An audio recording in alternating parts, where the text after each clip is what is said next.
นะโมตัสสะภะคะวะโตอะระหะโตสัมมาสัมพุทธัสสะนะโมตัสสะภะคะวะโตอะระหะโตสัมมาสัมพุทธัสสะนะโมตัสสะภะคะวะโตอะระหะโตสัมมาสัมพุทธัสสะขอนอบน้อมโดยองค์สมเด็จพระสัมมาสัมพุทธเจ้าผู้ตรัสรู้ชอบได้โดยพระองค์เองผู้เป็นบรมครูของเทวดาและมนุษย์ทั้งหลายขอนอบน้อมแด่พระธรรมอันเป็นธรรมที่พระผู้มีพระภาคเจ้าพระองค์นั้นบูชาแล้วเป็นธรรมที่นำสัตว์ผู้ถึงพร้อมด้วยวิชชาและจรณะออกจากทุกข์ขอนอบน้อมแด่หมู่พระอริยสงฆ์ผู้ดำรงอยู่ในมรรคและผลผู้สมบูรณ์ด้วยคุณมีศีลเป็นต้นขอการคณะสงฆ์กล่าวปกิณกสาระธรรมจากเล็กหน่อยขอความสุขความเจริญจงบังเกิดมีแก่ญาติธรรมบ้านตั้งไว้น้ำพร้อมด้วยญาติธรรมบ้านใกล้เฮือนเคียงเมื่อสุขุสุคนที่ได้มาพร้อมกันถวายภัตตาหารวันข้าวแก่คณะพระเจ้าประสงค์ลำดับต่อไปพร้อมกันฟังธรรมด้วยความเคารพมุนินทาวทนัมโพชาขัพพะสัมภวะสุนทรีสารนังปานินังวานีไมหังปีนะยะตังมะนังขอพระสัทธรรมนำภัยในห้วงแห่งบงกฎคือพระโอษฐ์ของพระจอมมุนีผู้เป็นที่เพิงของสัตว์ทั้งหลายจงกระทำใจของข้าพระเจ้าให้เอิบอิ่มกัมมุนาวัตติโลโกกัมมุนาวัตติปัชชากัมมานิพันธนาสัตตาลาทัสสานิวะยายาโต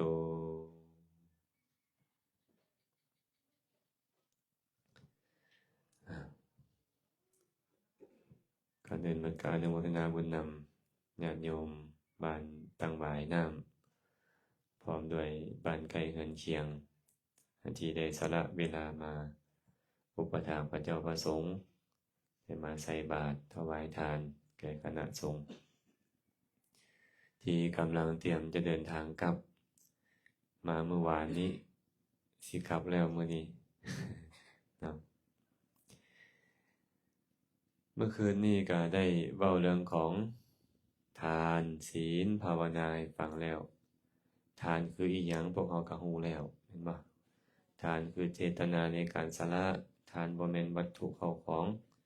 แต่เป็นเจตนาในการสละทานจะดีหรือบ่ดีก็อยู่ที่เจตนาในการสละศีลคือความงดเว้นเจตนาในการจะเว้นบ่แม่นอยู่นำครูบาอาจารย์ศีลอยู่นำเฮาเองเฮาตั้งใจจะงดเว้นเองเฮาก็มีศีลเองส่วนภาวนาเมื่อคืนนี้ก็เว้าเรื่องของเมตตาการปรารถนาดีต่อคนอื่นหวังความสุขให้เกิดขึ้นกับคนอื่นเอิ้นว่าเมตตาภาวนาเนาะมื้อนี้ก็จะมาเว้าเรื่องกรรมให้ฟังพระพุทธเจ้าตรัสว่ากรรมมุนาวัตติโลโกกัมมุนาวัตติปชากัมมานิพันธนาสัตตาระทัสสานีวะยายโตสัตว์ทั้งหลายเป็นไปตามกรรมหมู่สัตว์เป็นไปตามกรรมกรรมยอมผูกมัดสัตว์ทั้งหลายเอาไว้เหมือนกับลิ่มสลักที่มันไปยืดเอาแกนรถกับล้อรถให้ติดกันให้หมุนไปสู่ที่ต่างๆในฉันนั้นเพื่อนบอกว่ากรรมนี่นะเหมือนกับลิ่มสลักพอออกขี่รถจักรมาเนาะเห็นปะขี่รถจักรมาถ้าหากว่ารถจักรตีนรถบ่มีน็อตเป็นตามาฮอดปะบ่ฮอดเป็นอย่างจังบ่ฮอดตีนรถมันสิแล่นออกเห็นปะนี่คือกันกรรมนี่จึงเปรียบเสมือนกับน็อตกลับไปยึดหยังล่ะยึดตีนรถกับแกนรถให้ติดกันเมื่อตีนรถกับแกนรถติดกันอยู่มันก็สามารถแล่นไปสู่บนนี้แล่นไปสู่บนหันได้แม่นบ่พวกเขาคือกันพวกเขานี่นะอยู่ในขอบเขตของกรรมไม่หยังละกรรมนี่พอบุญแยง กรรมเฮาย้านเดี๋ยวเนี่ยเว้าเรื่องกรรมอะไรย้านแม่นบ่ เป็นกรรมได้เป็นกรรมได้เฮาก็ย้านแต่ความจริงแล้วกรรมนี่นะเป็นคำเว้ากลางๆบ่แม่นดีบ่แม่นชั่วเทื่อกรรมเนี่ยภาษาบาลีเพิ่นใช้คำว่ากรรมะแปลว่าการกระทำการกระทำทางกายเอิ้นว่ากายกรรมการกระทำทางวาจาคือการเว้าเอิ้นว่าวจีกรรม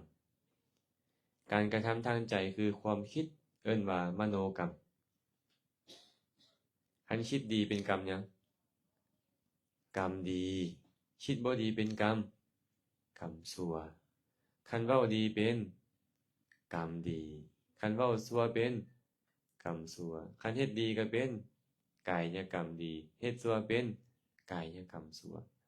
คันซั่นคำว่ากรรมนี่นะมันเป็นคำเว้ากลางๆแต่คนลาวนี่มักคิดแบบนี้ว่าคำว่ากรรมคือความชั่วเห็นบ่ฉะนั้นเนาะกรรมจึงหมายถึงการกระทำการกระทำทางกายสมมุติว่าเราไปฆ่าสัตว์เป็นกายกรรมดีหรือชั่วฮะ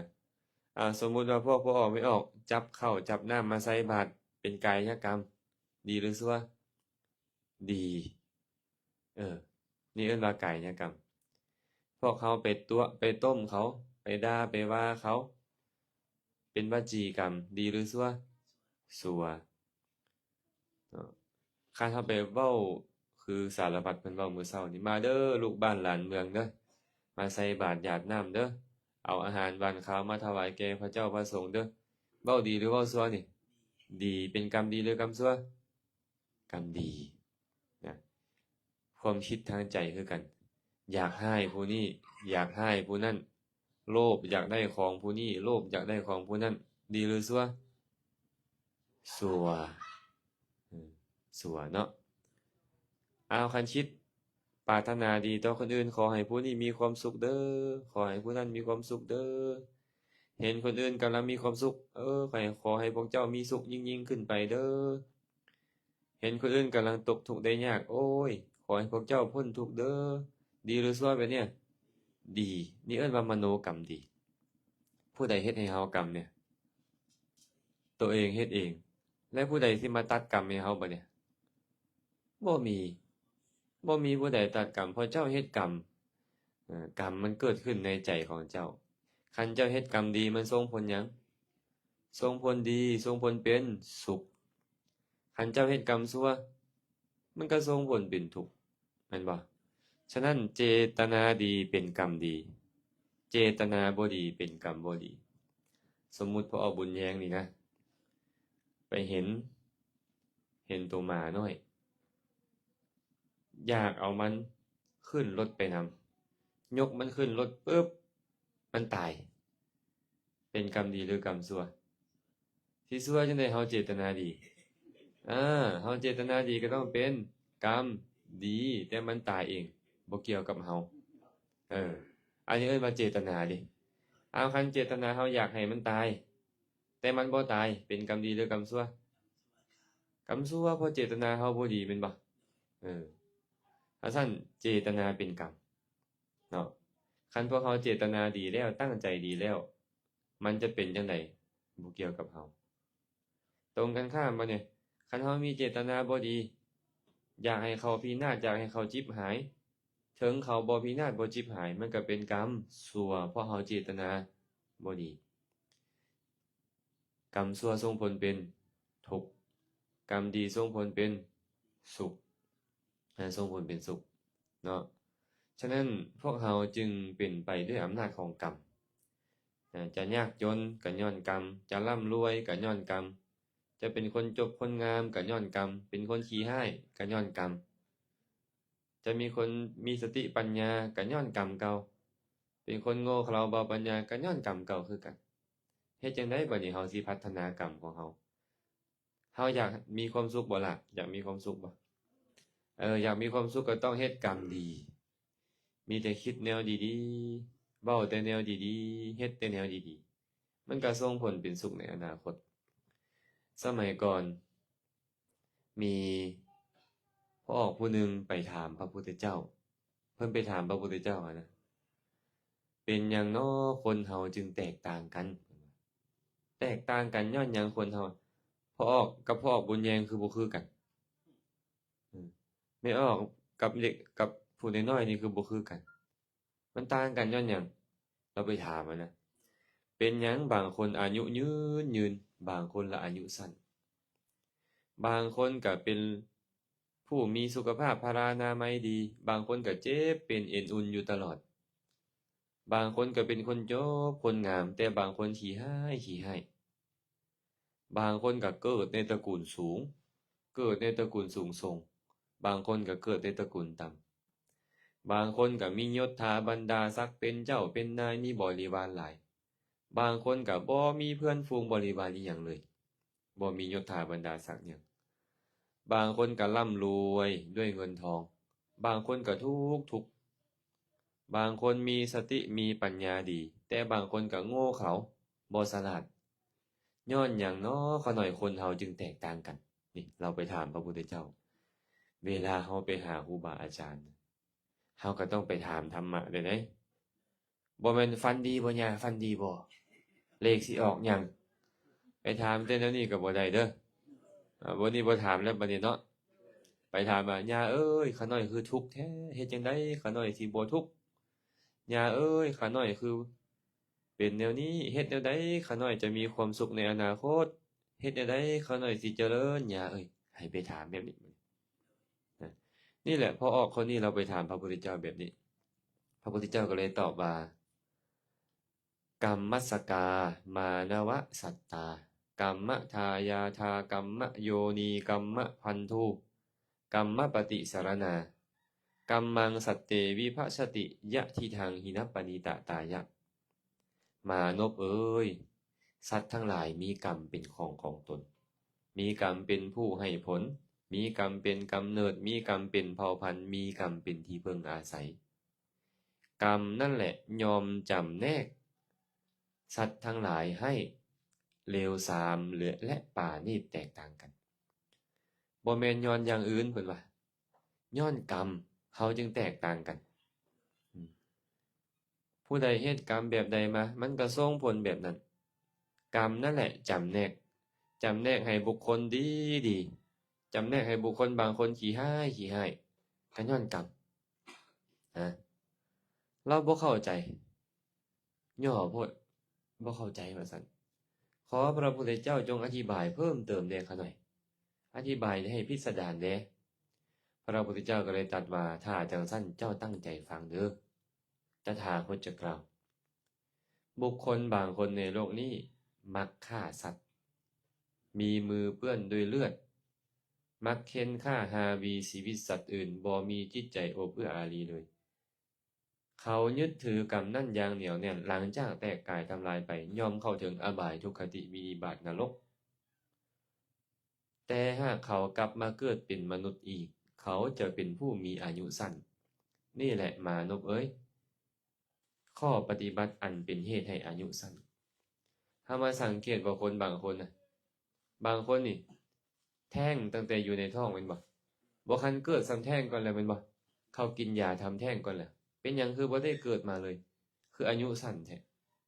บางคนเกิดมาเบิดเดียวเจ็บเป็นเอ็นอุ่นตายซ้ำบางคนตกน้ำตายบางคนเป็นไข้เป็นหนาวตายเห็นบ่บางคนก็ลดล้างตามตายก็มีเป็นหยังคือเป็นแบบนั้นพระพุทธเจ้าบอกว่าเขามักฆ่าสัตว์ในอดีตนะอดีตชาติคนไหนเขามักฆ่าสัตว์มาปัจจุบันนี่นะเขาพ้นจากนรกแล้วการฆ่าสัตว์เป็นเหตุให้ตกนรกก่อนตกนรกหมกไหม้หลายร้อยหลายพันหลายแสนหลายล้านปีก่อนพ้นจากนรกมากันยังอายุสั้นอีกอยากเป็นแบบนั้นบ่ล่ะอยากตายไวๆบ่โอ้บ่อยากเป็นดอกเนาะแต่ว่ากรรมชั่วเก่ามันเฮ็ดมาแบบนั้นมันก็ต้องเป็นแบบนั้น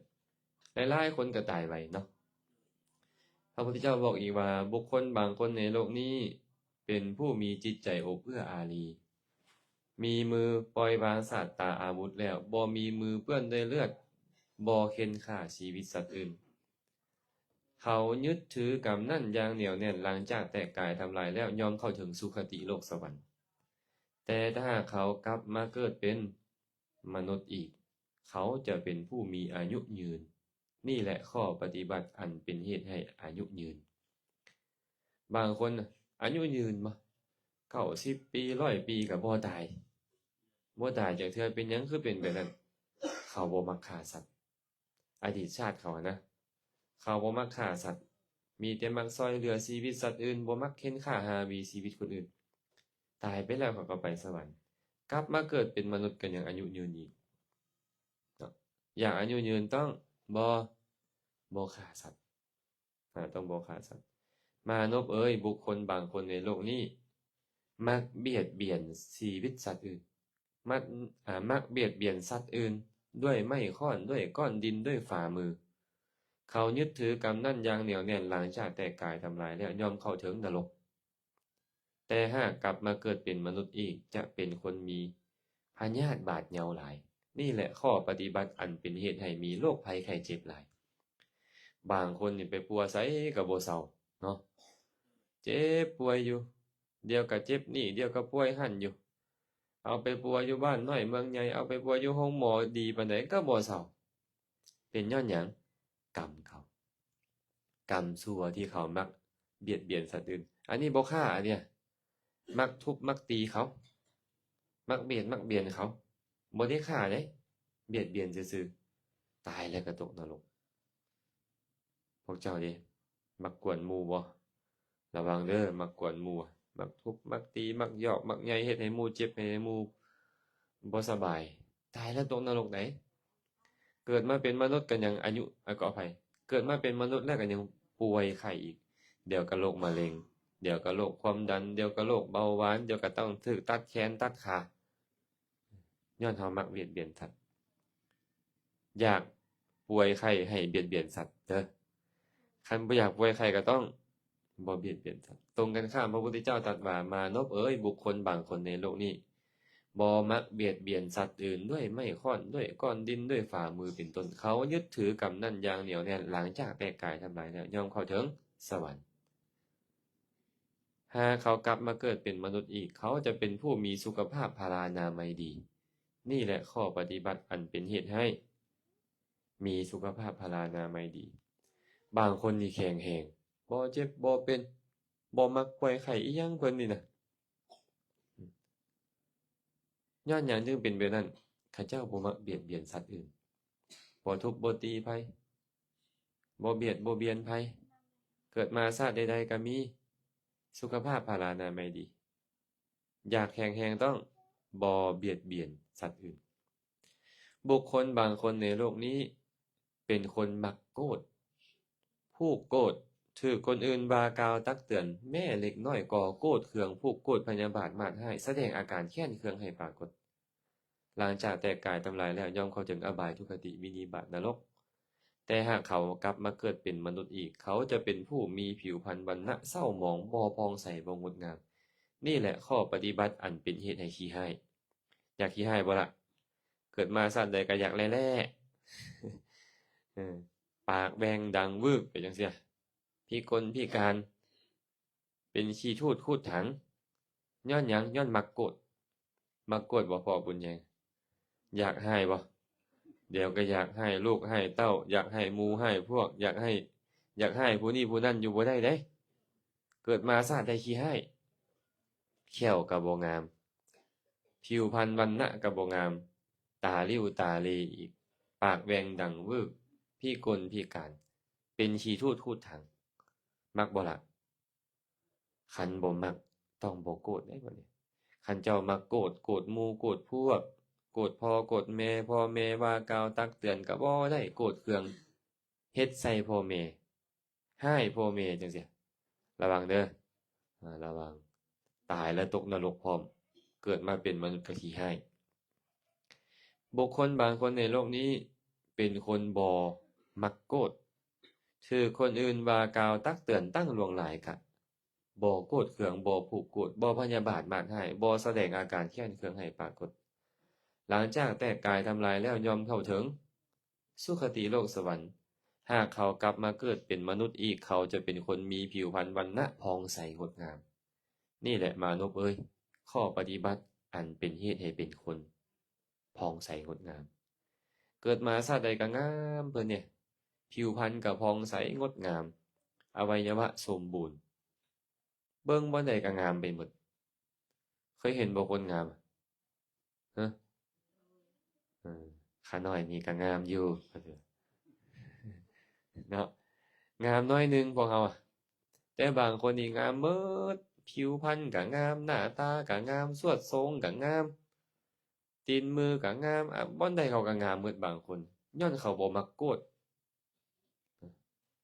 พวกเขาต้องงดเนาะบัดนี้เนาะคันโกฏก็ต้องเซาไวๆขี้ร้ายได้ขี้ร้ายได้ว่าสิเด้อบอกตัวเองโกฏบ่ขี้ร้ายได้ผู้หญิงอยากร้ายผัวก็ขี้ร้ายอยากร้ายลูกอยากร้ายเต้าก็ขี้ร้ายได้เด้อต้องบ่บัดนี้บ่มักโกฏ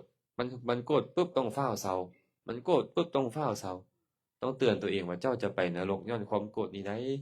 เกิดมาชาติใดเจ้าจะขี้ร้ายได้ว่าสิต้องเตือนตัวเองแบบนี้ พระพุทธเจ้าเว้าต่อไปว่ามานพเอ๋ยบุคคลบางคนในโลกนี้เป็นคนมักอิจฉาริษยา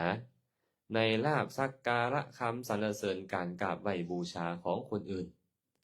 เขายึดถือกรรมนั่นอย่างเหนียวแน่นหลังจากแตกกายทำลายแล้วย่อมเข้าถึงอบายทุกขติวินิบาตนรกแต่หากเขากลับมาเกิดเป็นมนุษย์อีกเขาจะเป็นคนที่อัปปยศบ่มียศถาบรรดาศักดิ์บ่มีบริวารนี่แหละเป็นข้อปฏิบัติอันเป็นเหตุให้บ่มียศศักดิ์บริวารเกิดมาชาติใดๆก็ตามพ้นจากนรกได้นี่ได้มักอิจฉาหมู่เคยอิจฉาหมู่บ่เห็นเขาถูกเลขถูกเบอร์โอ้ยถูกแต่เขาหันเนาะเห็นบ่เห็นคนอื่นเข้าไปหาคนเขาหลายก็อิจฉาเขาเขาได้ดีมีสุขเขาม่วนซื่นเบิกบานอิจฉาเขาระวังจะตกนรกย้อนอันนี้นะเกิดมาเป็นมนุษย์แล้วก็บ่มียศศักดิ์บ่มีบริวารพี่น้องป้องปายก็บ่ค่อยมีพวกพ้องเพื่อนฝูงก็บ่ค่อยมียศถาบรรดาศักดิ์ก็บ่มี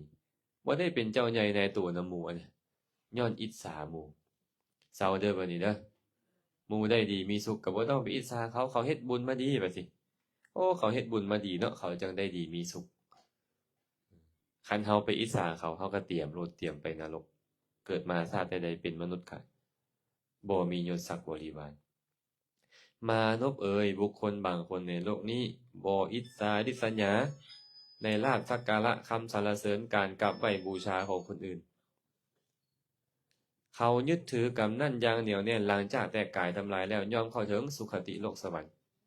แต่หากเขากลับมาเกิดเป็นมนุษย์อีกเขาจะเป็นคนมียศศักดิ์บริวารหลายอันนี้บ่มักอิจฉาไผอันเนี้ยหมู่ได้ดีมีสุขก็ดีใจนำเด้อดีใจนำเด้อเจ้าได้ดีมีสุขมีหมู่ได้รับการกราบไหว้สักการะบูชาก็ดีใจนำหมู่อันเนี้ยตายไปแล้วก็ไปสวรรค์พ้นจากสวรรค์มาเกิดเป็นมนุษย์ก็เกิดเป็นมนุษย์ที่มียศศักดิ์บริวารได้เป็นเจ้าใหญ่นายโตมีพวกพ้องมีบริวารหลายเป็นหยังจึงเป็นแบบนั้นบ่มักอิจฉาบัดนี้ต้องปรับปรุงนะบัดนี้เนาะเห็นหมู่ได้ดีมีสุขก็ชื่นชมยินดีนำหมู่มีสุขหลายๆเด้อมีสุขอยู่ดนๆเด้อให้เฮ็ดแบบนี้เกิดมาชาติใดพวกเขาจะมียศศักดิ์บริวารเฮ็ดอีหยังก็มีคนช่วยเหลือหันนะเฮ็ดอีหยังก็มีแต่คนมาช่วยเหลือคนมียศศักดิ์บริวารเด้เออย้อนบ่อิจฉาริษยาหมู่เนาะพระพุทธเจ้าตรัสต่อไปว่ามานพเอ๋ยบุคคลบางคนในโลกนี้เป็นผู้ที่บ่ให้ข้าวบ่ให้น้ำบ่ให้ผ้าผ่อนท่อนสบายยวดยานพาหนะดอกไม้ของหอมเครื่องรูปถาที่อยู่ที่นอนประทีปโคมไฟแก่สมณพราหมณ์เลยทีเพิ่นนี่นะเขายึดถือกรรมนั่นอย่างเหนียวแน่นหลังจากแตกกายทำลายแล้วยอมเข้าถึงอบายทุกขติวินิบาตนรกหากเขากลับมาเกิดเป็นมนุษย์อีกเขาจะเป็นคนที่ทุกข์ยากขาดเขินเป็นคนยากจนนี่แหละข้อปฏิบัติอันเป็นเหตุให้ยากจนจะทุกข์พุ่นน่ะทีนี่จะทุกข์ตกนรกแล้วบ่พอเด้พ้นจากนรกแล้วยังมาเป็นคนทุกข์ยากอีกอยากได้ข้าวอยากได้น้ำก็ได้ยากยากอยากได้ผ้าผ่อนท่อนสบายก็ยากยากอยากได้เครื่องอำนวยความสะดวกก็หายากบ่ค่อยมี เนาะบ่ค่อยมีย้อนหยังย้อนตนเองขี้ทีข้าวน้ำซ้ำปลาผ้าผ่อนทอนสบายเครื่องรูปไร้ของหอมประทีปโคมไฟบ่อยากให้ทานเนาะเมื่อเขาบ่อยากให้ทานบ่มักให้ทานหลังจากแตกกายทำลายแล้วก็เข้าถึงนรกเกิดมาชาติใดๆก็ทุกข์ยากคันพวกเขากำลังทุกข์ยากอยู่ปัจจุบันนี่แสดงว่าพวกเขาบ่ยินดีในการให้ทานในอดีตปัจจุบันนี้คันหากพวกเขาบ่อยากให้ทานอีกอนาคตก็บอกตัวเองได้เลยว่าจะยากจนจะยากจนปัจจุบันนี้เราบ่สามารถแก้ไขได้เลยเนาะเราก็ต้องมาข่อยก็ต้องแบ่งปันให้ทานแหละมื้อละเล็กละน้อยก็ตามมีครูบาอาจารย์มาฮอดเรือนฮอดศาลมาฮอดวัดฮอดวาก็เอาข้าวเอาน้ำตามที่เราสามารถเฮ็ดได้ไปถวายให้ทานเนาะต้องปรับปรุง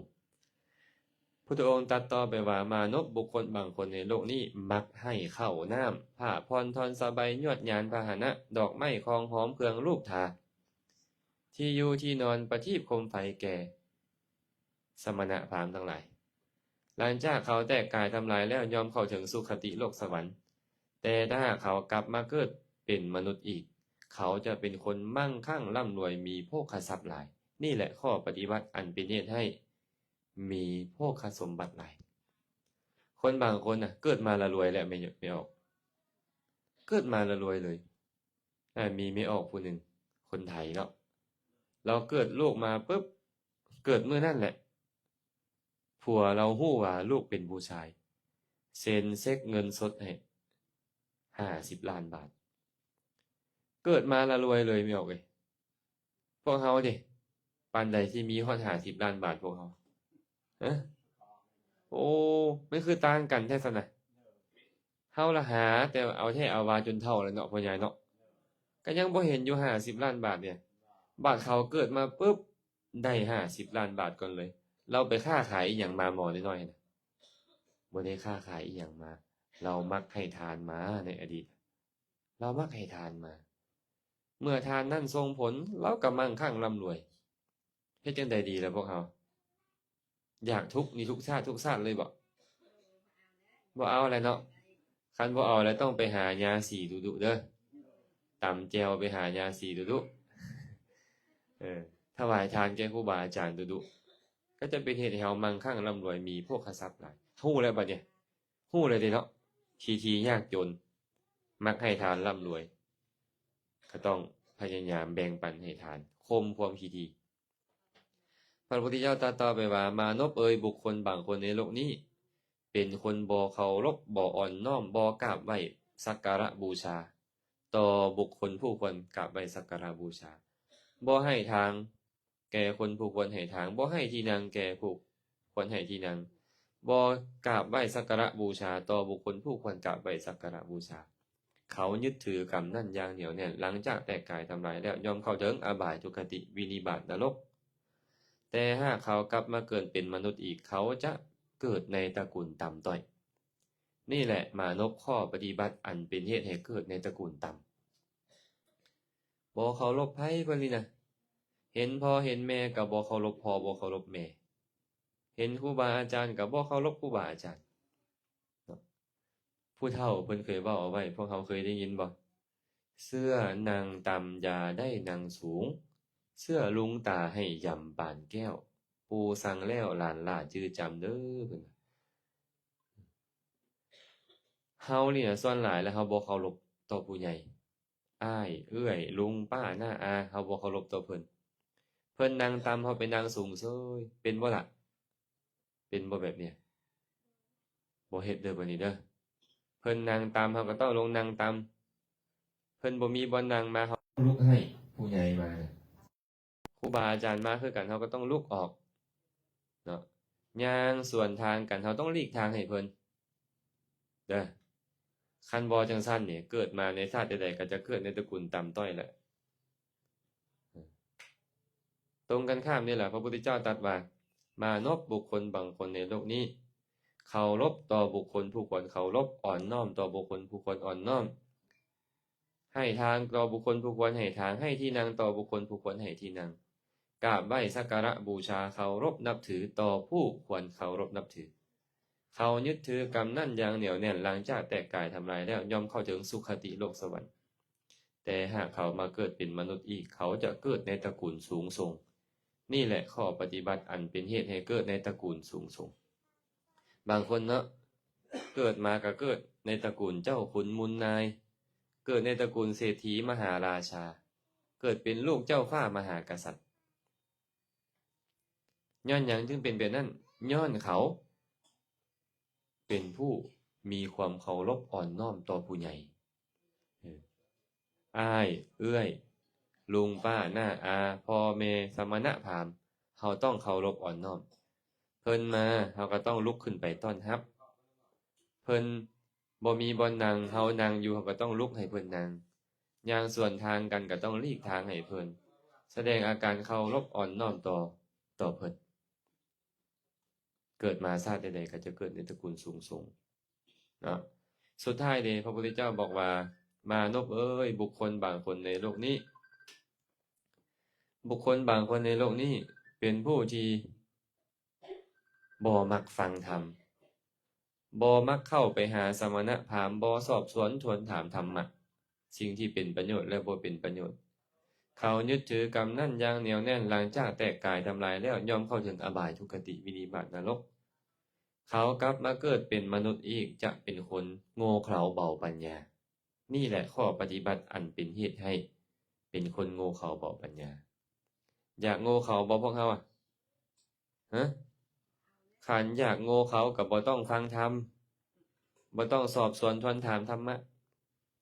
คันผู้ใดบ่มักฟังธรรมเกิดมาชาติใดๆจะเป็นคนโง่เขลาเบาปัญญาบ่ฉลาดแมวบ่ฉลาดเลยคิดอีหยังก็คิดบ่ค่อยออกนี่อันนี้เป็นโทษของการบ่มักฟังธรรมตรงกันข้ามนี่ล่ะมานพเอ่ยบุคคลบางคนในโลกนี้มักเข้าไปหาสมณพราหมณ์มักฟังธรรมมักสอบสวนทวนถามธรรมะว่าอันใดเป็นบุญอันใดเป็นบาปอันใดเป็นประโยชน์อันใดบ่เป็นประโยชน์อันใดมีคุณอันใดมีโทษเขายึดถือกรรมนั่นอย่างเหนียวแน่นหลังจากแตกกายทำลายแล้วยอมเข้าถึงสุคติโลกสวรรค์แต่หากเขากลับมาเกิดเป็นมนุษย์อีกเขาจะเป็นคนผู้มีปัญญาหลายนี่แหละมานพข้อปฏิบัติอันเป็นเหตุให้มีปัญญาหลายผู้ใดมักฟังธรรมเข้าใจได้บ่เข้าใจได้ก็อย่าตอนฟังหั่นน่ะแต่เฮาฟังด้วยความเคารพเงียงหูลงฟังด้วยความเคารพเพิ่นเว้ามาแล้วก็คิดตามเพิ่นอันใดสงสัยก็สอบถามเกิดมาชาติใดๆจะมีปัญญาหลายเป็นคนฉลาดอาจรู้นะมานพเอ๋ยนี่แหละข้อปฏิบัติอันเป็นเหตุให้มีปัญญาหลายข้อปฏิบัติอันเป็นเหตุให้อายุสั้นก็ฮู้แล้วอายุยืนก็ฮู้แล้วแม่นบ่มีโรคภัยไข้เจ็บหลายก็ฮู้แล้วบ่มีโรคภัยไข้เจ็บก็ฮู้แล้วข้อปฏิบัติอันเป็นเหตุให้ขี้ร้ายก็ฮู้แล้วเป็นเหตุให้งามก็ฮู้แล้วข้อปฏิบัติอันเป็นเหตุให้มียศถาบรรดาศักดิ์บ่มียศถาบรรดาศักดิ์ก็ฮู้แล้วข้อปฏิบัติอันเป็นเหตุให้ร่ำรวยให้ทุกข์ยากก็ฮู้แล้วข้อปฏิบัติอันเป็นเหตุให้เกิดในตระกูลสูงเกิดในตระกูลต่ำก็ฮู้แล้วข้อปฏิบัติอันเป็นเหตุให้มีปัญญาหลายเป็นเหตุให้บ่มีปัญญาก็ฮู้แล้วกันซั่นเด้อพวกเฮาก็ต้องได้เฮ็ดเอาเองบ่มีผู้ใดเฮ็ดให้เฮาได้